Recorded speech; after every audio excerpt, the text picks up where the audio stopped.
My name is Will, and I'm 78 years old. As I sit here in my quiet apartment, looking out at the empty street below, I can't help but think about all the years that slipped away like sand through my fingers.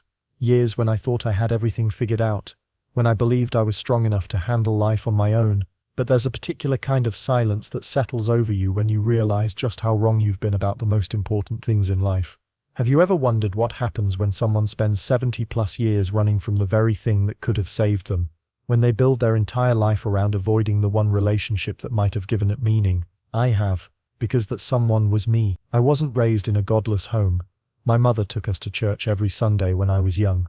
I remember the wooden pews, the hymns, the way sunlight filtered through stained glass windows. But even as a boy, I felt like an observer rather than a participant, fidgeting in my Sunday clothes, wondering when we could go home and do something that felt more real to me. By 18, I'd decided that religion was for people who couldn't handle reality. I was heading to college to study engineering, with big plans to build bridges and design systems that would last for generations. I was going to make something of myself, without anyone's help, especially not some invisible deity my mother insisted was watching over me. College reinforced my beliefs about self-reliance. Every problem had a solution if you were smart enough. When classmates talked about faith or prayer, I'd change the subject. They seemed unnecessary when I had textbooks, formulas, and a mind that could solve any puzzle. After graduation, I threw myself into my career with 60 to 70-hour work weeks. I climbed the corporate ladder with single-minded determination, and every promotion proved I was right about how the world worked. You get what you earn.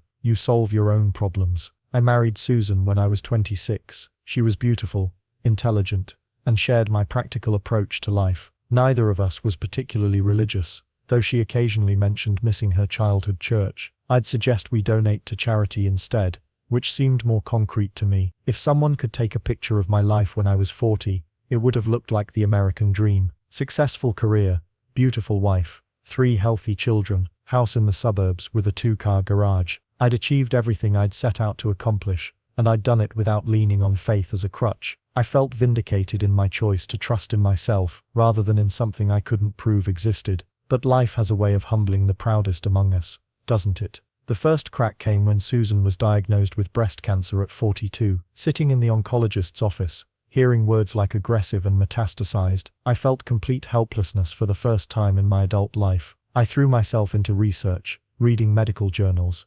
consulting specialists, exploring every treatment. I was determined to engineer a solution, but cancer doesn't care about your engineering degree. Susan fought bravely for 2 years. During that time, she occasionally mentioned wanting to try prayer, or suggested we might find some comfort in attending church together. I'd agree half-heartedly, but even in our darkest moments, I couldn't shake the feeling that we were wasting precious time we could spend researching new treatments, or consulting with different doctors. How could sitting quietly with our eyes closed possibly help when there were real actions we could be taking? When Susan passed away, I was 61 and felt completely lost, not because I didn't know what to do, but because nothing seemed to matter anymore. I could still solve problems at work, but the fundamental question of why any of it mattered became impossible to answer. My children tried to help with dinners, holidays, making sure I wasn't alone. They suggested grief counseling, travel, hobbies. What they didn't understand was that my problem wasn't conventional loneliness,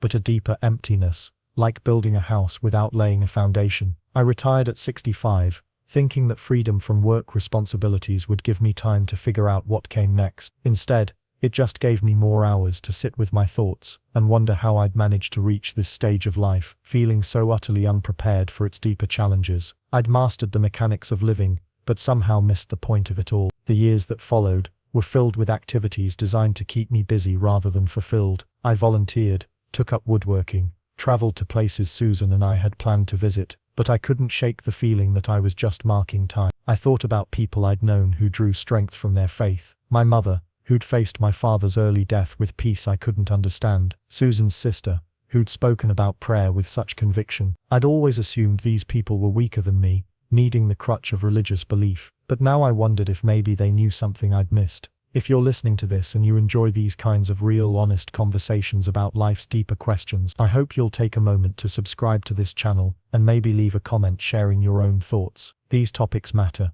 and hearing from others who are wrestling with similar questions always means a lot. At 74, I was diagnosed with lung cancer. but this time was different. Maybe because I'd already lost Susan, or because I finally understood that some problems are beyond human engineering. For the first time, I became genuinely curious about the possibility that there might be more to existence than what I could see and control. The moment everything shifted happened in the oncology waiting room. An elderly woman sat beside me, and within minutes she was sharing how prayer had given her strength during her cancer battle. What struck me wasn't her certainty about God, but the quality of peace she radiated. When I asked about it, she simply said, "I don't have to carry this burden alone anymore." That phrase echoed in my mind for weeks. I started attending a small church near my home, not because I'd suddenly become convinced, but because I wanted to understand what I'd been missing. The pastor never pressured me to declare belief, seeming to understand that faith would have to grow slowly for someone like me. The transformation didn't happen overnight. Prayer felt awkward at first, like having a conversation with someone I wasn't sure was listening. But gradually, the fear about my cancer became more manageable. The loneliness was joined by moments of genuine peace, and the regret about wasted years transformed into gratitude for the time I had left. I wish I could tell you that accepting faith cured my cancer, or brought Susan back, or erased all the pain of the past. That's not how it works, at least not in my experience. What happened instead was that I finally understood what it meant to surrender the illusion that I could control everything important in my life. And in that surrender, I found something I'd been searching for without even knowing it. A sense of being held, of being part of a story larger than my own small existence. The changes in my daily life were subtle but profound. I found myself treating other people with more patience and kindness. Not because I was trying to earn points with God, but because I finally understood that we're all struggling with burdens we don't have to carry alone. I started reaching out to old friends I'd lost touch with, not to make amends for specific wrongs, but simply to acknowledge the connections that had mattered in my life. Most importantly, I began to experience moments of genuine joy for the first time in years. Not the satisfaction of accomplishment or the pleasure of comfort, but a deeper kind of contentment that seemed to come from finally understanding my place in the world.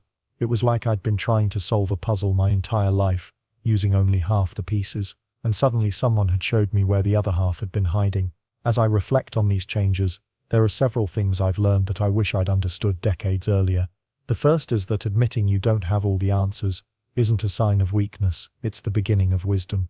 I spent so many years afraid that acknowledging my limitations would somehow diminish me, when in reality, it was the key to finding the peace I'd been seeking all along. The second thing I've learned is that relationships, both human and divine, require a kind of vulnerability that I'd spent my entire adult life avoiding. I thought strength meant never needing help, never showing doubt, never admitting that some problems might be beyond my ability to solve. But real strength, I've discovered, sometimes means having the courage to say, "I can't do this alone."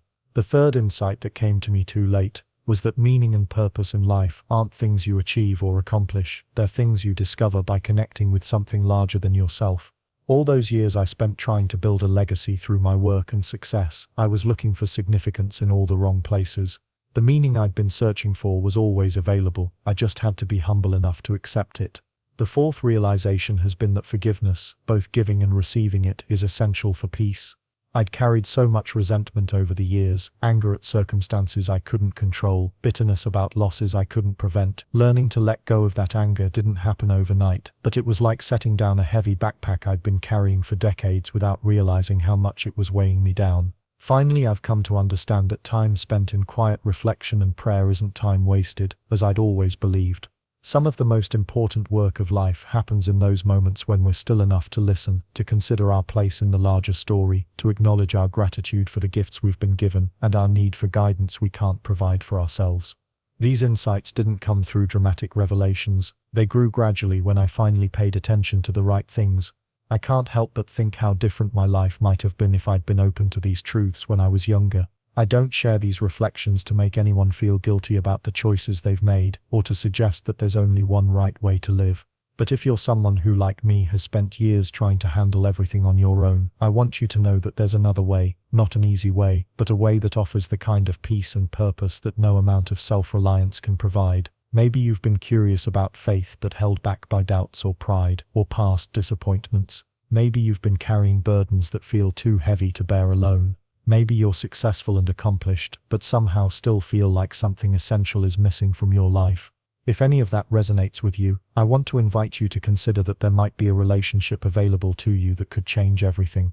I'm not talking about adopting a set of rules or joining a particular institution, though those things might be part of your journey. I'm talking about something more fundamental, acknowledging that you weren't meant to navigate this complex, often painful life entirely on your own. That there's a love available to you that doesn't depend on your achievements or your strength or your ability to solve every problem that comes your way. If you're willing to consider that possibility, I'd encourage you to find a quiet moment and simply acknowledge your need for something greater than yourself. You don't have to have all the answers or understand every mystery. You don't have to be perfect or have your life completely figured out. You just have to be willing to admit that maybe, just maybe, you don't have to carry all your burdens alone. And if you're ready to take that step, I'd invite you to consider accepting Jesus Christ as your Lord and Savior, not because it's a magic solution to all life's problems, but because it's the beginning of a relationship that can provide the peace, purpose, and connection that we all long for deep down. It's never too late to start that journey, no matter how many years you've spent traveling in a different direction. I wish I could go back and tell my younger self that the very thing he was so determined to avoid might have been exactly what he needed.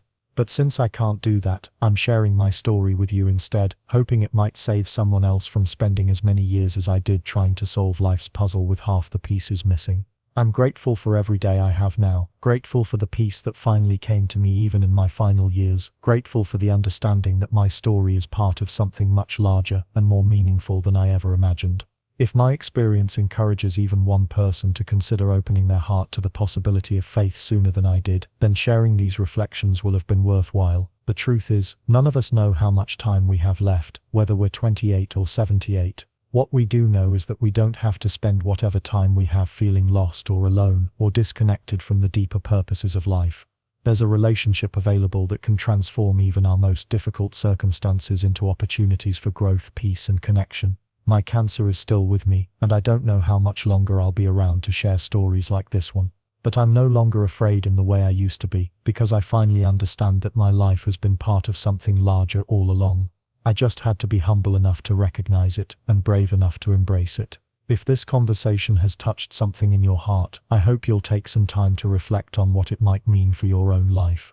And if you found value in this story, I'd be grateful if you'd subscribe to this channel, give this video a like, and perhaps share it with someone who might benefit from hearing it. Sometimes the most important conversations are the ones we have about the questions that matter most, and I believe these topics deserve our thoughtful attention. Thank you for listening to an old man's reflections. I pray that whatever journey you're on, you'll find the peace and purpose that took me far too long to discover. And remember, it's never too late to start walking toward the light. Even if you've spent years heading in a different direction, God's love is patient, and His arms are always open to welcome us home.